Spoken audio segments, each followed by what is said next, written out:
فرشتے آ کے آپس میں باتیں کرنے لگ گئے. جناب مالک بن دینار رحمت اللہ علیہ سے فرشتے کہہ رہے ہیں, آمنے سامنے بیٹھ کے باتیں کر رہے ہیں, کہہ رہے ہیں اس دفعہ حج کرنے کے لیے کتنے لوگ آئے؟ کبھی 4 لاکھ آدمی آئے. کتنوں کا حج قبول ہوا؟ 3,99,999 کا قبول ہو گیا.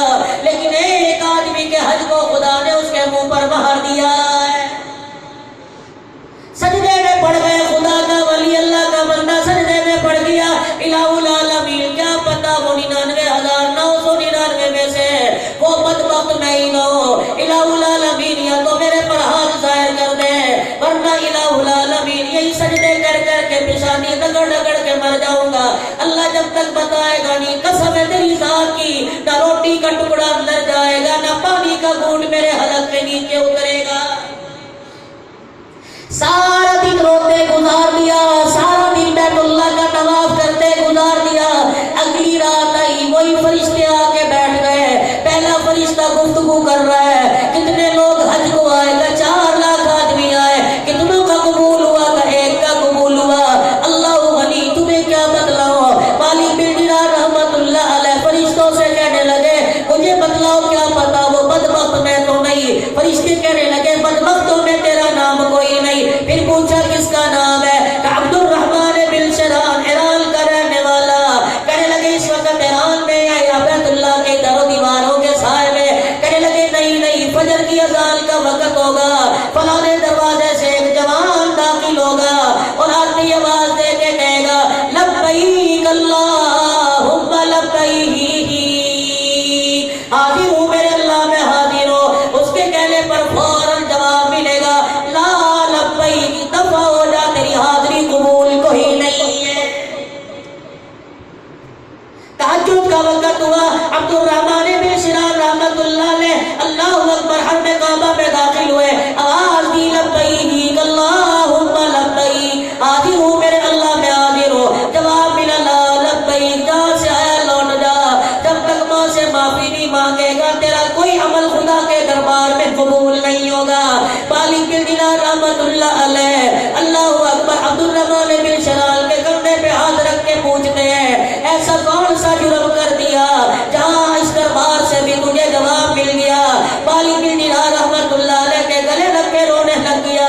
کہنے لگا, کوئی وظیفہ بتلا دے, کوئی حل بتلا دے کہ ماں مان جائے. کہ ایسا کون سا گناہ کر دیا کہ مجھے جانتے شرم آتی ہے؟ میں وہی بدبخت آدمی ہوں جس نے غصے میں آ کے ماں کے منہ پر تھپڑ مار دیا تھا. مالک بن دینار رحمت اللہ علیہ پیچھے ہٹ کے کھڑے ہو کے رونے لگ گئے. کہ الہ العالمین, جو اس پر عذاب آئے کسی اور کو اس کی گرفت میں نہ پھنسا دینا.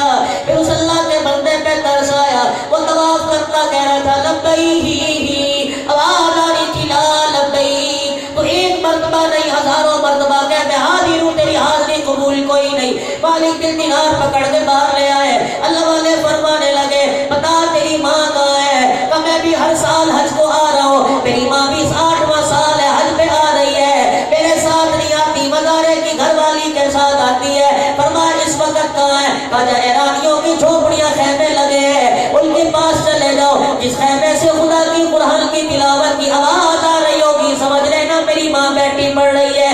مالک بن دینار ساتھ لے گئے, پیچھے پیچھے عبد الرحمن بن شران ہے, آگے آگے مالک بن دینار رحمت اللہ علیہ. جب اس جھوپڑی کے پاس سے پہنچے جہاں قرآن کی تلاوت کی آواز آ رہی تھی, مالک بن دینار رحمت اللہ علیہ نے آواز دے کے کہا, اماں تیرے سے بات کرنا چاہتا ہوں. کہنے لگی, مجھے قرآن کی تلاوت سے فرصت نہیں ملتی, جب قرآن پڑھنے سے دل بھر جاوے گا پھر تیرے سے بات کروں گی. کہ اماں جان, مسئلہ میرا نہیں, مسئلہ تیری اولاد کا ہے, جس کے نافرمانی کی وجہ سے, تیری ناراضگی کی وجہ سے دونوں جہان برباد ہو رہے ہیں. لگتا ایسا ہے اگر تو نے معاف نہ کیا, اسے بغیر ایمان کرنے کے موت آ جاوے گی. مالی قرآن کی تلاوت بند کر دی, کب تو بدلا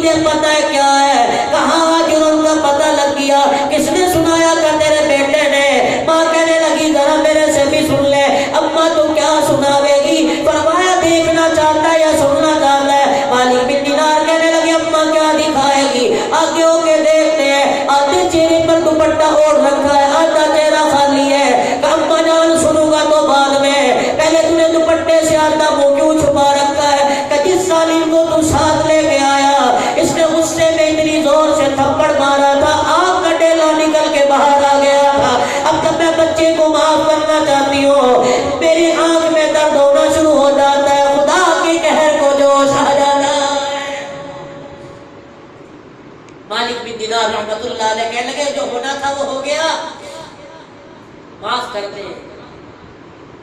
ماں اللہ اکبر، مائیں مائیں ہوا کرتی ہے، باپ باپ ہوا کرتا ہے۔ بدبخت نادان ہے جنہوں نے تھیوری سمجھ لی، سائنس فزکس سمجھ لی، جنہوں نے کیمسٹری سمجھ لی، انجینئر بن گئے۔ نہیں سمجھا تو ماں باپ کے جذبات کو نہ سمجھا۔ جب تو ماں باپ کے سامنے جھوٹ بولتا ہے وہ تیرے جھوٹ کو ہنس کے ٹال دیتے ہیں۔ شوہر بیوی سے بات کرتا ہے، دیکھ کی سفیدی سے جھوٹ بول کے چلا گیا، یہ سمجھتا ہے کہ اسے ہمیں پتہ نہیں، اسے بدلا دے، ہم اس کی گود میں نہیں کھیلے، یہ ہماری گود میں کھیلا ہے۔ یقین جانو تمہارے ماں باپ تمہاری رگ رگ سے واقف ہے۔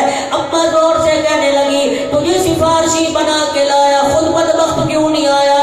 ایک مرتبہ جس وقت میرے منہ پر تھپڑ مارا تھا، میرے پیروں میں گر جاتا، ساری تکلیفیں بھول کے لال کو گلے سے لگا لیتی۔ اتنا سننا تھا، عبد الرحمن بن شرحان کو موقع ملا، پردہ جھوپڑی کا خیمے کاٹ آیا، قرآن ماں پڑھ رہی تھی، دھڑام سے آ کے ماں کے پیروں میں گر گیا۔ ابا اس وقت نہیں آیا، شرم آ رہی تھی، میری غیرت گوارا نہیں کرنی تھی، ابا جان آج مجھے معاف کر دے۔ یقین جانو ماں ماں ہوا کرتی ہے، ماں ماں ہوا کرتی ہے، جس انداز میں بھی اولاد دکھ دے کبھی اظہار نہیں کرتی، دوسروں کے سامنے بیٹھ کے اپنے لال کی تعریفیں کرتی ہے، لیکن لال دوسروں کے سامنے ماں باپ کی میرے عزیزوں غیبتیں کرتے ہو۔ تمہیں کیا پتا جس زبان سے ماں باپ کے عیب بیان ہوں گے اللہ اسے حوضے کوثر کی چاشنی نہیں دے گا بلکہ جہنم کا ایندھن بنائے گا۔ اماں کے قدموں میں گرا، ماں سارے غم بھول گئی، لال کا رونا برداشت نہ ہوا، جلدی سے قریب کیا، اپنے ہاتھوں کو عبد الرحمن بیٹے کے کندھے پہ رکھے، جیسے ماں کی عادت ہوتی ہے جسم پہ پھیرنا شروع کر دیا۔ ایک ہاتھ ایک بازو پہ پھیر رہی تھی، دوسرا ہاتھ دوسرے بازو پہ پھیر رہی تھی، پھیرتے پھیرتے کندھا نظر آیا، ہاتھ تک بازو نظر نہ آیا، اماں کا کلیجہ منہ کو آ گیا۔ قرآن کی تلاوت بند کر کے کہنے لگی بیٹے جب تجھے پیدا کیا تھا دونوں ہاتھ تیرے سلامت تھے، اب تیرا ایک ہاتھ بازو کہاں چلا گیا؟ بیٹا رو کے کہنے لگا ماں جس ہاتھ سے ماں کے منہ پر تھپڑ مارا تھا اس ہاتھ کو ساتھ رکھتا میری غیرت گوارا نہیں کرتی۔ اماں جان میرے بد کمرے میں ٹوکا چھری لے کے اپنے بازو کو جڑ سے اکھاڑ کے پھینک دیا کہ اس ہاتھ کو ساتھ لے کے اللہ کے دربار میں کیا منہ دکھاؤں گا۔ ماں دھاڑے مار کے رونے لگی، کہنے لگی بیٹے ہاتھ کاٹنے کی ضرورت نہیں تھی، کاش ایک مرتبہ آ کے معاف کر دیتا، اماں معاف کر دے، میں 70 مرتبہ کہتی معاف کر دیا۔ پھر سینے سے لگا کے کہنے لگی اللہ جس نے اللہ شرمندگی میں اپنا بازو کاٹ لیا اس بیٹے کی آج میں سفارشی بن کے اپنا پلہ پھیلا کے تیرے سے دعا کرتی ہوں اللہ معاف کر دے، یا اللہ اسے معاف کر دے۔ میں نے معاف کر دیا، عرش عظیم سے پوری دنیا میں آواز گونجی اگر تو نے معاف کر دیا تو خدا کی خدائی نے بھی معاف کر دیا۔ اگلا اعلان ہوا، فرمایا کہتے اپنے بیٹے کو جب سے تیرے منہ پر تھپڑ مارا تھا نہ روزہ قبول تھا، نہ نماز قبول تھی، نہ حج قبول تھا، آج کہہ دے اگر تو نے معاف کر دیا میں نے اس کے 7 سال کے روزے نماز حج کو بھی قبول فرما لیا، اس سال کے حج کو بھی قبول فرما لیا۔ ہاں ہاں اب اسے کہے آ کے کہے لبیک، اس کے ایک مرتبہ کہنے پر 70 مرتبہ جواب نہ دے دوں تو مجھے اپنا خدا نہ